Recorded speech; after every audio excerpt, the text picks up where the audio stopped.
Good day, fellow knitters. This is Cynthia, and this is another little video that the Hook and Needle Nook gang is doing to give you some tips and tricks for knitting. Today I am going to demonstrate different ways to do two-color knitting, and then I want to talk a little bit about yarn dominance. So I am going to work on this swatch just like I'm doing a swatch knitting in the round.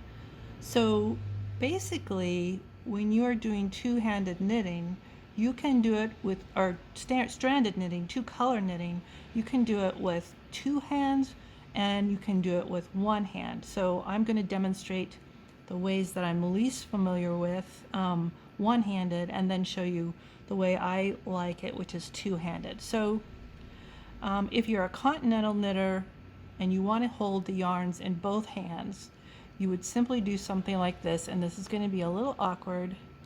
You just hold the two different strands of color in your hand like this, and you can tell this is not my preferred method. So let me try that again. The trick always to colored knitting is tension, so that's a little bit difficult until you really get this down. So you would hold your yarn something like this, and then you would just pick the color that you wanted and knit it like that. Now if you're a thrower, let me put it on the other side. If you're an English knitter, you would do basically the same. You could either drop your yarn every time like this and just do it like that, and now I'm going to drop the yarn and pull with blue. This is a little easier for me, you can tell, huh? Or you can attempt to do it like I did with Continental and hold both yarns in the same hand, like this.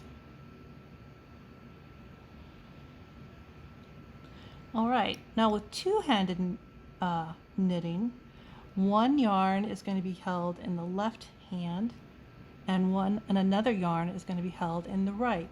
And you basically throw with the right hand if you're a right hand person and pick with the left. So I have my yarns and I'm throwing with the blue and picking with the white. And this is the way I prefer to knit. I've got my floats down and all of that other good stuff. So let me finish the end of the row, and then we'll talk a little bit about yarn dominance, which I think is pretty important, and I'm just now beginning to realize myself.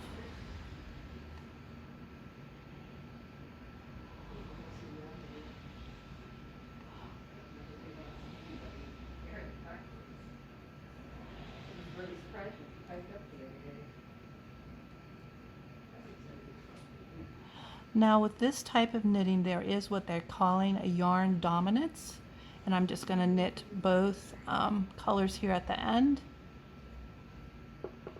And this is my little sample that I've been working on and knitting in the round, and so then I've cut it so I can lay it flat.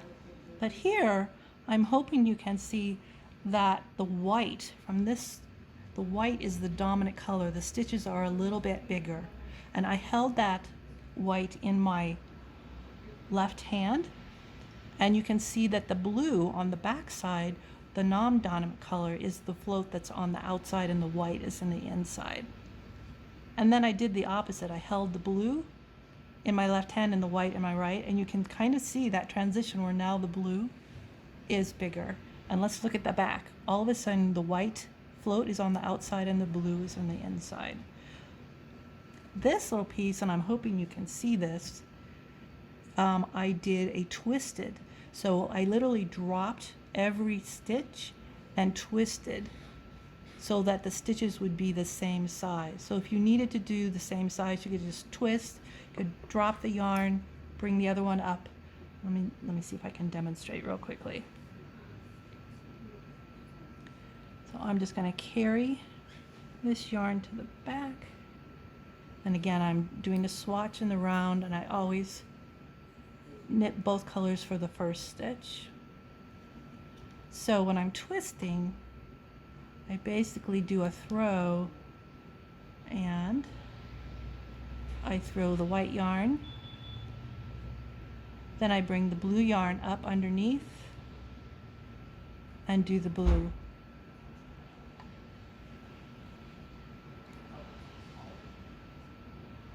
White. And then on the way back, you can untwist, you can go over, you can do the opposite direction in terms of how you bring the yarns over. And that allows, since you're knitting both stitches the same, to be the same height and width, and you get a more even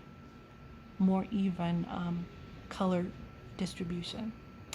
That's it. I hope that helps. Have a good day.